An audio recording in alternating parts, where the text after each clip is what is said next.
ஓ என்ன பண்ற? நான் என்ன வேணாலும் பண்ணுவாங்க, நீ ஏன்டா பாக்குற? கம்மியாட்டி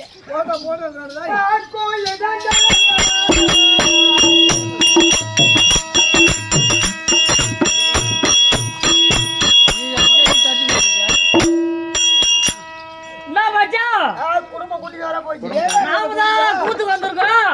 குடும்ப கட்டுப்படியா இங்க எடுத்து வந்தா குடும்ப கட்டுப்படி. ஓ குடும்பத்தை எடுத்து வந்தா